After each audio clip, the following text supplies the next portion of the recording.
So my name is Mbongisani Bhekokuhle Dube, and our brand is called Okhle. Okhle meaning seeing the beauty of God that He has created. But the ethos of the brand has been about focusing mainly on how do we start to authentically tell our African stories through our garments, but bringing back those silhouettes, and in that actually also talking about our cultures, but not just not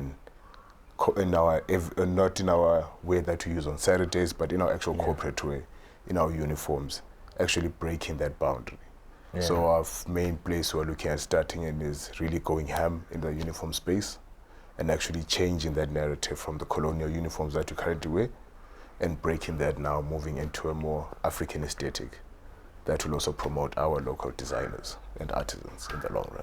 I love just, how mindful and intentional that is, right? So you were part of the Creative DNA program. Recently concluded. First of all, congratulations for being one of the grant winners. Thank God. How has that program impacted you on a personal level and then your brand? On a personal level, so it's been programs in Zimbabwe, there have been very few. But what this one was able to do was it made us actually relocate from South Africa back to home in Zimbabwe. So we've been coming back, it's been the last 2 weeks, has been us actually moving from Cape Town to actually settle here. And we're settling in our rural community in Nyati, where we're actually going to be building our hub and actually going to be manufacturing locally from that space. So for us, what that does, it actually, personally, it's brought me home. Yeah. To come and do something from here and push it back out. And in terms of the business, it has given us an opportunity to, for a while, actually slow down and work on the business, rethink certain narratives, and also understand also the current ecosystem of Zim. I think one of my favorite parts of the program was when we were learning about Zimra, how to deal with that tax, because it is quite a fluid system. Yeah. And you have to also be thinking innovatively. So for me, it gave me a good understanding of how can I work back at home here, but also taking my knowledge from my other businesses and saying how do I now bring in my tech knowledge into clothing, and how do I not even just the knowledge but the structures, the business structures, and bring them from here. What do you feel, you as part of the program and being part of the winners, right? You guys are obviously going to win some sort of seed funding. Yes. That's a significant milestone. I say this with a lot of emotion on a personal level because it does make me remember when I first won a grant, just how validating that felt. But how will this grant specifically empower your brand's growth and development going forward? So the grant allows us, first is infrastructure play. So we're building our facility in Nyamandlovu. So we're actually building it out of trees, plastic bricks, sustainable materials. So we're keeping it cost low. We're putting in our sewing equipment, our fabrics. Yeah. We're also going to be looking at growing hemp in the future. So we're already speaking and partnering with individuals. I think there's Mike, an individual called Mike who won the Innovation Award this year around hemp produce. So looking at how we can actually grow our own materials. Yeah. But also what that does, it then allows us to also create our outlets, which we're looking at, our regional outlets. So we've got a good relationship with royal families that we've been building over the last year and a half. God kind of just pushed us in this way. So we're going to also take a small amount of that money to set up our micro hubs in Francistown and another one in the Northwest. So this then we're going to be able to still access in terms of trade and distribution. So we're able to create those, but also we're able to create our luxury line, which is focused on the royals. So each royal family is going to sign off on the designs that we create. So actually keeping a narrative of this was the royal family in 2026, which signed it off. And this is what they approved of the thinking of saying the future of our culture. Yeah. And then so we're trying to be catalytic about it. to say, instead of looking at a brand that inspired me was Maklosa, instead of doing one, actually we can actually catalyze and do more. But our focus has been on the South and working with these royal families to do this. Yeah. And what I would like lastly is when we create this micro hubs, so the one we have here in Zim will stand as I would say almost as an example for the other micro hubs of how we actually are going to be growing and building in our rural areas, you know, so that we can actually do that back in the different spaces. So not actually working in the cities, but more back outside. Back in like the rurals. Can you just share with me, one or two key milestones or learning points, you kind of achieved during the program? Some of those things that surprise you, where you're like, I didn't think I was going to get this sort of value. Because I know that going into it, you obviously got a brief, there's going to be these sorts of opportunities. But as with any journey, there's always those things that pop up where you're like, man, I didn't know this is what I was signing up for. Can you give me some of those like positive moments, if you can remember any? I would say the positive moment came out of a little bit of a shocker. I think the shocker was the intensity of the program. But I think what that did, it actually made us actually slow down, right? So you're working and trying to build at the same time, but it made us actually have to slow down and really consider each of the steps we're doing this time. And I would say being in programs before where I rushed to get to the end, this time focusing actually on the content just helped us actually just refine our little steps. We used to speak, we were actually not going to actually do a hub in the rural areas because we're not thinking there was value in it. But when we came home and actually saw that actually by us doing something like that, we're able to actually become, to just tell a narrative to the youth and also to the other people in the diaspora of there is opportunity to come home and create, but also how do we also take advantage of our local tailors that exist in these spaces. So maybe the next thing I would ask you is, where do you envision your brand in the next 1 to 3 years? I would say the next year, our focus is we're going to be having three royal lines out, working out of 3 hubs, mainly one in Botswana, Zim, South Africa.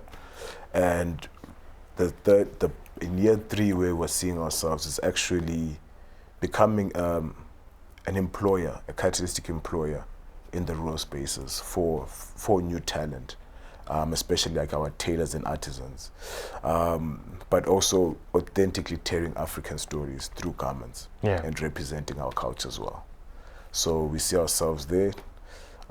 We want to see ourselves in a couple of airports. We are more looking at doing pop-ups instead of stores, and looking at a digital platform to then gain our audience. So pop-ups in various airports. This year we're trying to get into Bulawayo and Vic Falls, and then Harare, and then starting to go outside for that. Yeah, I love it, man. So one of the things you've been, touching on through a number of different answers you've been giving me is like cultural preservation, cultural preservation, cultural preservation. Why is that a sticking point for you? Like, why does that matter so much for you? I am an individual who comes from, and I think I may say this for a lot of us, we're not just one culture. So I am Debele, not even Debele, Matebele, and Kalanga. I'm also Zulu, Shona, and also Shawe from Malawi. And from that, these are different people that have moved through the spaces. And in that, there's a new story that changes every generation when we mix in the spaces. So preserving that culture and telling it is something we need to do, and something that we've stopped doing as Africans for a while when we've been consumers of other cultures. So now it's us pushing out. We've talked about all of these things, right? I know there's a bigger picture, and maybe this question allows me and you to get closer to that, right? In that, how do you see your brand contributing, to the broader Zim fashion ecosystem, right? In terms of, and when I say contributing, I mean, how is it furthering or growing, you know, the fashion ecosystem? Okay, so by us working on royal lines, we're always going to have different segments are going to be growing. So already before when we started, we were just focused on our textiles, your jackets, your pants. Yeah. Now we've got shoes. So now we're working with individuals who actually who focus on leather, but also we're looking at how do we also look at scaling that to the ladies who are doing the weaving. Yeah, so for enough. us, the whole idea, because my grandma literally used to go and get those big aloe leaves, those blue ones, and actually make baskets and everything for us. So for us, we want to actually become an employer of these individuals and an outlet for us to then create lines where they are producers at the bottom and we are putting them out as a long run. Yeah. So soon you won't see my face, you'll be seeing their faces. You know, seeing who are the people behind and empowering them. Yeah, Yeah. fair enough. So I love that that. would be Okhle Kwankwana. I love that. Before we actually started recording, you know, you were telling me that you've been in this, you know, since 2009, and we were laughing about that. But you know, what that means is, you know, you've learned a lot, you've seen a lot. What's one piece of advice you would offer to aspiring designers that are looking to make a mark in fashion? I would say, be honest in your purpose, and don't forget your culture is your strongest communicator. You can see that across the world. Not even one fashion brand that doesn't keep on the culture lasts forever.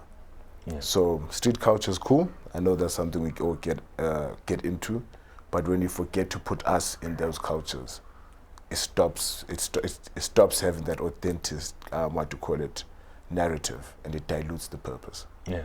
So yeah, Fair put enough. your culture in it. If your brand, the pieces behind you right now, the pieces I'm looking at, you know, that's part of the representation, isn't it?